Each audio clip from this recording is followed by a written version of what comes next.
Hello my wonderful people, Lisa the Russian is here as always. Welcome back to my channel and welcome back to Russia. Today I will show you my typical Russian Soviet house that has been built in 1975. Let's go and learn 10 interesting facts about our crazy Russian life. Welcome to the Russian podcast. A typical Russian podest really depends on the residents who live in the house. In some houses, people try to monitor the condition of the podest, but in other less prosperous places, the podest can be very scary.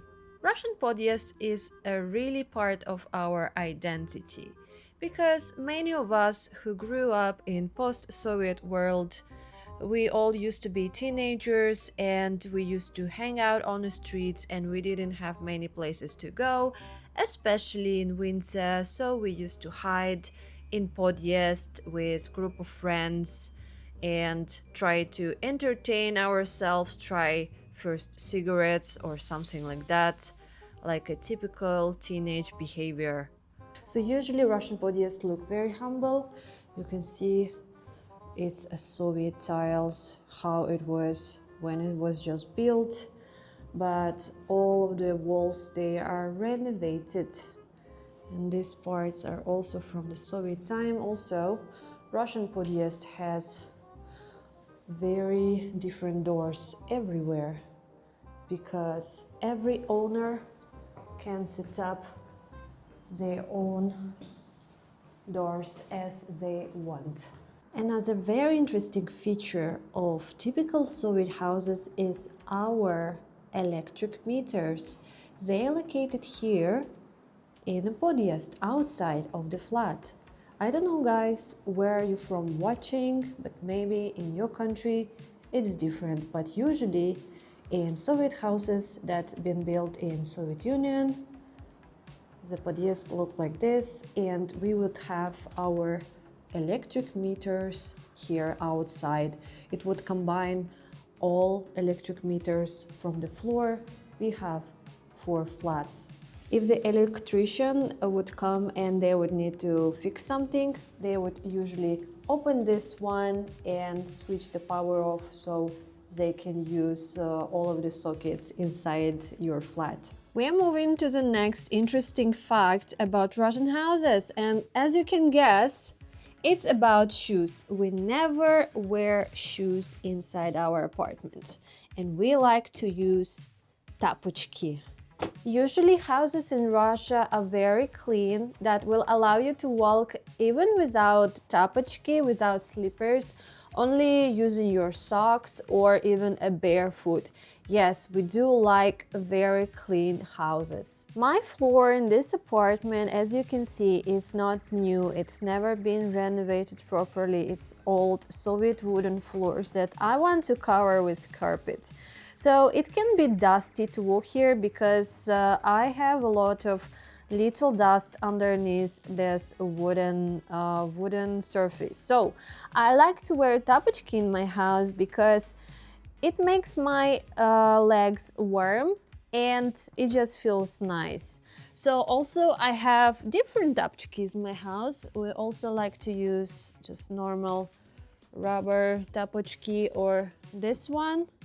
It's a home shoe that I bought in Vorkuta. It's also very comfy because it is natural fur, which is very warm. I like my floor to be clean, so I can walk here with a barefoot or even lay down somewhere on the floor if I want. I think it's very cozy, and I don't understand if you walk in your shoes inside your house. It's crazy for me. Before we move further, I want to show you another very crazy feature about every Russian house is that we have bag with bags. Like literally, Russian people like to save and store and collect any bag they have. Look, this is my collection of different bags and bags and bags and bags. Do you do this in your country? Let me down below in the comments. Russian people really like to reuse things, and for our mentality, we just cannot throw away nice paper or plastic bag. We think that is such a waste. So when I buy even Star's coffee, like, I like to keep it. So these are clothing bags, very bags. This is like construction shop. This shop is actually came from Leroy Merlin. Now it's called this way. Lime, Russian brand. What's this? Oh, this is Ashan bag. Oh, I have so many bags. This is Zолотое яблоко. Oh, even iPhone bag. I have it. Yeah, this is my collection. Same goes for this. I recycle plastic, and this is my suitcase that doesn't survive my Baikal trip. You see what happened? So can I throw it away if it's completely fine but it's just loose its wheels? I don't know. It is not a joke, and it's very important for Russian flats. We should have a bag of a bag of a bag. Not a fancy bag, but a plastic bag of bags.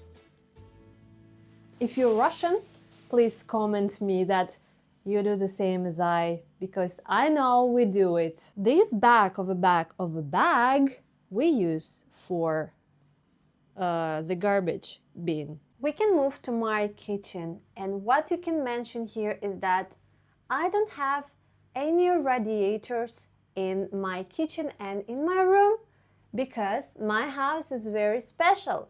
But not every Soviet house is that special as mine, because actually mine radiators and heaters, they are hidden in this wall, which is crazy. It is literally works as a warm floor, but it's in the wall. So somehow they hide some pipes in here, and part of my wall is very, very warm during winter season.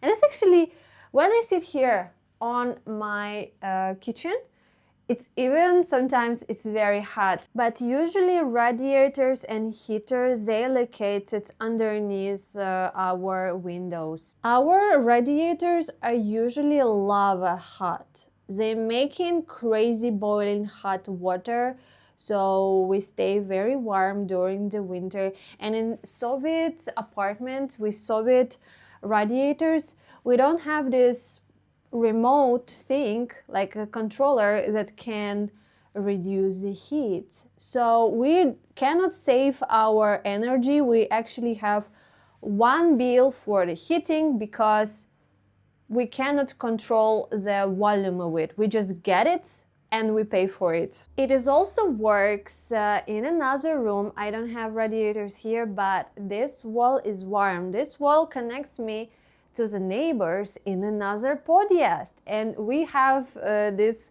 connecting wall, and it is warm as well. Another very crazy feature about Soviet houses: the strange windows to the bathroom and toilet. It's a very big mystery why we have it. So my guess is like when it was that hard Soviet time, when we had problems with electricity, maybe the sunlight can go directly without using an electricity there. The sunlight can go to your bathroom directly, so you can use it anytime, even without any electricity in the house. This is my guess, but I'm not sure exactly why we have these windows in the Soviet apartment. If you know, if you are architect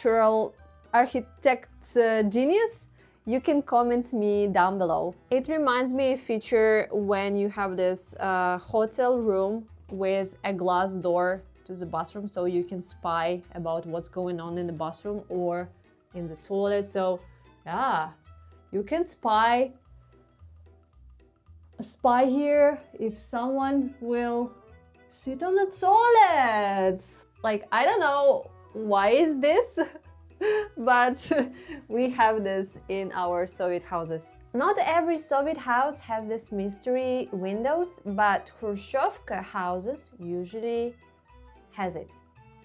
This is my layout of my bathroom, and you can see another strange feature is a washing machine between bathroom and toilet. I don't know who made it this way, but to set up this washing machine, they have to remove part of the wall, or it was built this way.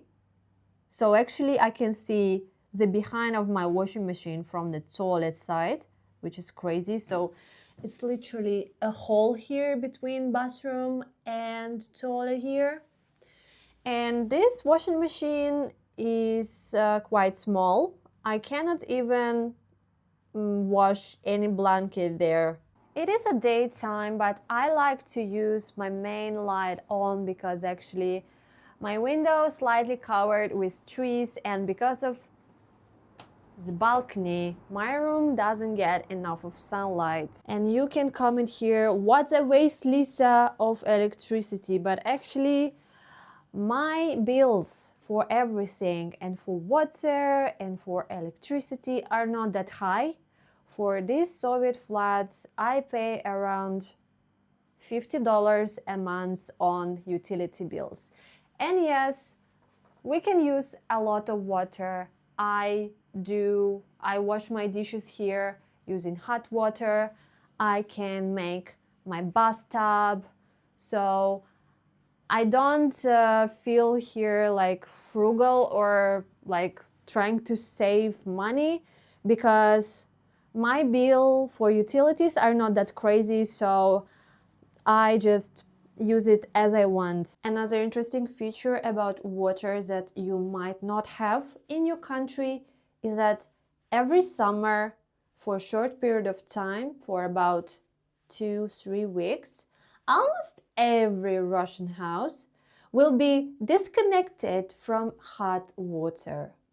We would have only cold water here. But you can fix this by setting up your personal heater that works with electricity just for your apartment. So you would spend electricity and cold water.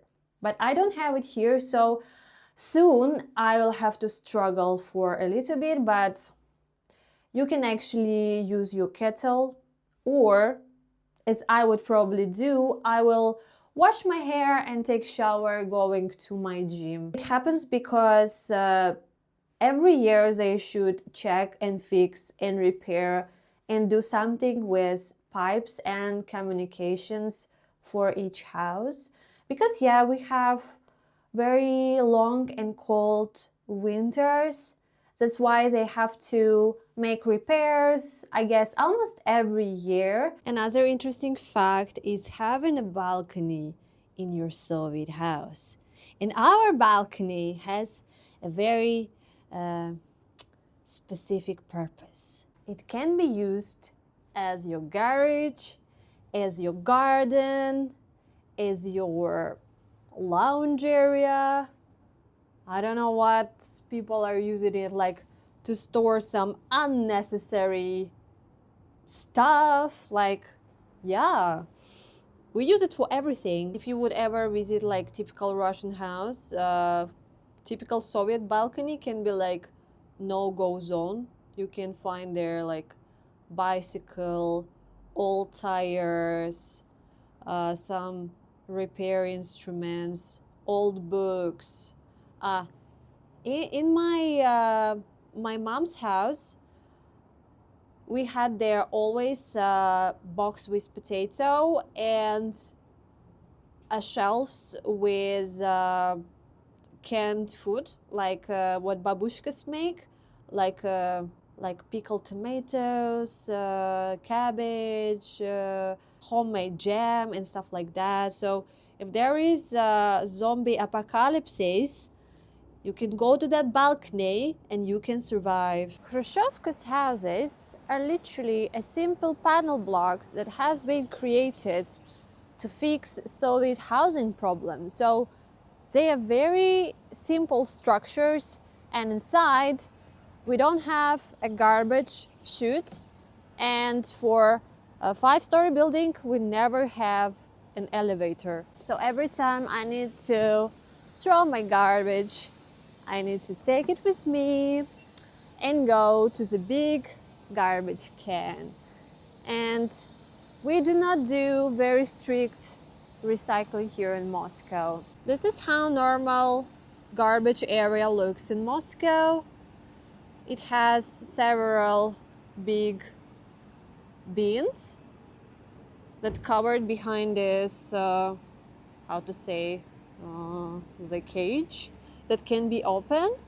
And when the car came, they just throw it everything to the car. And it has only one can for recycled material, so that's why I came here with this bottle, so I can show it to you how we do it. Even though it's old Soviet-built neighborhood, we have a very good maintenance in the area. You can see that here in Moscow they repair the inner road, they clean this area from the grass, they usually come and cut grass if it's too high. We have very nice benches, and overall, even though the houses are old, it's quite comfortable to live in them here in Moscow. I think almost every Russian person, at least once in their life, they used to live in Khrushchevka's houses. My childhood I spent in more modern version of panel houses, but now when I moved to Moscow, I have a chance to live in typical Khrushchevka house, and I'm happy about it. I hope it was fun and interesting to watch. If you want to learn more about me, Lisa the Russian, you can go and watch my previous videos. And if you really want to follow my Russian life, you can subscribe to my channel.